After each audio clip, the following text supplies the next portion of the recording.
कार्तिक जी, गुरुग्राम से। महाराज जी, आपके चरणों में कोटि कोटि प्रणाम। महाराज जी, लोगों की बातों का बुरा ना लगे और उनकी बातों पर ध्यान ना जाए, इसका कुछ उपाय है? लौकिक दृष्टि से अगर पागल आदमी हमको ईंट मारे गाली दे तो क्या लगेगा, अरे यार पागल आदमी। ये सब बातुल भूत विवश मतवारे, ते नहीं बोले वचन विचारे, तिनकर कहा सुने नहीं काना। एक भूत लग जाए तो आदमी पागल हो जाता है ना। ये पंचभूत लगे हुए पागल नहीं है। जो पंचभूत देहाभिमानी जीव काम क्रोध लोभ मोह मद मत्सर में पागल बना है, तो वो कुछ भी बोल सकता है, वो कुछ भी कह सकता है, वो कुछ भी कर सकता है। हम लोगों को चाहिए जो अध्यात्म में चलते हैं क्षमा करें, उससे क्लेशित न हो, उनको दंड न दे, पलट कर उनको गाली न दे, गाली को सह ले। यही महात्मा का स्वभाव है, यही भक्त का स्वभाव है, यही अध्यात्म में चलने वाले का यही स्वभाव है। सामने वाले ने गाली दिया, मुस्कुरा दिया। क्यों? क्योंकि उसके पास यही सामग्री है। इत्र लगाया होगा तो खुशबू देगा, और अगर शरीर में बदबू है तो बदबू देगा। तो उसकी जबान गंदी है, वो जो गंदी जबान दे रहा, हम नहीं ले रहे, खत्म किया। अगर पागल आदमी बोले तो जलन होगी क्या? अगर कुछ बोलना भी चाहोगे तो अपना ही मन कहेगा, यार पागल आदमी वैसे ही बेचारा मर रहा है, उसको क्या बोलोगे, वो पागल है। ऐसे ही बातुल भूत विवश मतवारे, ते नहीं बोले वचन विचारे, तिनकर कहा सुनी नहीं काना। हमको ऐसे लोगों की बातें नहीं सुननी चाहिए। अगर सुनाई भी दे तो पागल है ऐसा करके टाल दे। ये हुई व्यवहारिकी। अब आध्यात्मिक की बात, सब में परमात्मा बैठा हुआ है। वो हमको मजबूत करने के लिए प्रतिकूल परिस्थिति पैदा करके हमें को दृढ़ कर रहा है। जैसे शीशा है, एक कंकड़ मारो टूट जाएगा, और उसे गरम ठंडा गरम ठंडा गरम ठंडा करते करते बुलेट प्रूफ कर दिया है। तो नहीं किया, गोली मारो तो नहीं टूटेगा। तो हमें ठाकुर जी बुलेट प्रूफ बना रहे हैं कि कोई बोली मारे तो अब टूटे ना। बोली मारे, कैसी भी बोली मारे, और हमारा हृदय दुखित ना हो तो हमारा हृदय बुलेट प्रूफ हो गया। ये प्रतिकूलता अनुकूलता प्रतिकूलता अनुकूलता सहते सहत सहत बाढ़ है भगत गृह तन गुरु हित गार। ये बहुत बड़ा आनंद का विषय है अध्यात्म। अगर हृदय में आनंद आ गया तो सामने अपमान कर रहे हैं, मार रहे हैं, पीट रहे हैं, वो अपनी मस्ती में परमात्मा आनंद में डूबा हुआ जा रहा है, तब तो अध्यात्म मिला। वो एक गाली दे तुम दो गाली दे दिए, वो एक थप्पड़ उठाए तुम दो घूंसा मार दिए, तो बराबर ही तो हो गया। फिर क्या हुआ?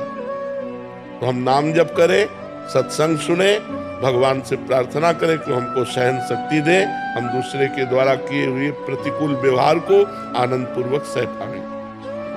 सुमिता वर्मा जी, शोधन। महाराज जी, आपके चरणों में कोटि कोटि प्रणाम। महाराज जी, ईश्वर प्रत्यक्षानुभूति एवं साक्षात्कार का विषय है। महाराज जी, कथा एवं प्रवचन का नहीं है, इसका क्या तात्पर्य? कौन कहता है? इतने 18 पुराण है, 4 वेद है, स्मृतियां है, शास्त्र है। अगर वो प्रवचन का विषय नहीं है तो प्रवचन होता क्यों है? अरे वो वाणी का भी विषय, वो वाणी से भी अतीत है, वो सबसे परे, वो सब में भरे है, वो सब रूपों में वो सबसे परे भी है। परमात्मा को ऐसे कैसे कह सकते हो कि वो ऐसा नहीं है? वो वाणी का विषय नहीं। तो जितने संत महात्मा गान करते हैं, भगवान श्री कृष्ण द्वैपायन व्यास देव जी ने 18 पुराण गान किए, 4 वेदों के द्वारा उनका गान किया, तो असत है क्या ये भी तो सत है ना। पर वो नेति नेति है, गान करते हुए भी वो कहते हैं नेति नेति, इसका पार नहीं पा जा सकता। असित गिरि समम स्यात् कज्जलम सिंधु पात्रे, सुरतर वरुशाखा लेखनी पत्र मूर्वी, लिखत यदि ग्रहीत्वा शारदा सर्व कालम, तदपि तो गुणानाम निष्पारम न याति। हे ईश्वर, हे परमात्मा, हे भगवान, स्वयं सरस्वती जी समस्त वृक्षों को लेखनी बना ले, समुद्र को स्याही बना ले, और पर्वतों सहित पृथ्वी को कागज बना ले, और निरंतर लिखे, तो भी आपकी महिमा का पार नहीं पा सकते। जो गाई जा रही है वो उन्हीं की महिमा है। इसी गायन और श्रवण से तो आप आए हो, इसी गायन और श्रवण से तो आपका कल्याण हो रहा है कि नहीं हो रहा? ये छोड़िए, ऐसे चलिए, ऐसा भजन कीजिए। तो असत होता तो तुम्हारा परिवर्तन कैसे होता? असत होता तो हम लोगों का मंगल कैसे हो जाता? असत होता तो आप दर्शन करने किसके आए हो? अगर वो वाणी का विषय नहीं है तो वाणी से जितने महात्माओं ने गान किया सब झूठा है क्या? क्यों? बोलो ना। वही वो है मत्ता परतरम नान्यत किंचित अस्ति धनंजय। पर आंखें ठीक करनी है, वही वो है, सब रूपों में वही है, सब में उसी का नूर समाया। कौन है अपना कौन पराया, तो सबको कर प्रणाम, वही है। वासुदेवा सर्वमित समात्मा सुदुर्लभा। वो दृष्टि का विषय ना होते हुए भी वो दृष्टि का विषय है, वो वाणी का विषय ना होते हुए भी वो वाणी का विषय है। नाम अतर्क बुद्धि मन वाणी, मन बुद्धि से परे होने पर भी वो मन बुद्धि में अनुभव में आता है। यही तो समझना, याद हाथ से रघुनाथ कर बेग न जाने कोई, जो जाने रघुपति कृपा तो सपने मोह न हो। समझ पा रहे हो आप? थोड़ा सा कम समझ पा। क्या समझना चाहते हो, बोलो। तुम कौन हो, उत्तर दो। जब अपने को नहीं जानते तो क्या समझ पाओगे उस परमात्मा तत्व को? भाई समझ के लिए कुछ पावर चाहिए। आप में क्या पावर है इस समय समझने का? जो कह रहे हो कम समझ पा रहे हैं, तो आप में पावर क्या है समझने का?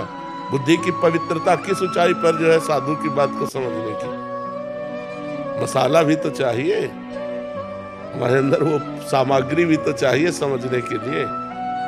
वो अतर्क होते हुए भी दृष्टिगोचर है, वो अनिर्वचनीय होते हुए भी उसका वचन होता है, उसका वर्णन होता है। ये 18 पुराण, ये वेद, ये शास्त्र, ये महात्मा जो गान कर रहे हैं, ये उसी सत्य स्वरूप परमात्मा का ही गान कर रहे हैं। पर वो अनंत महिमाशाली है।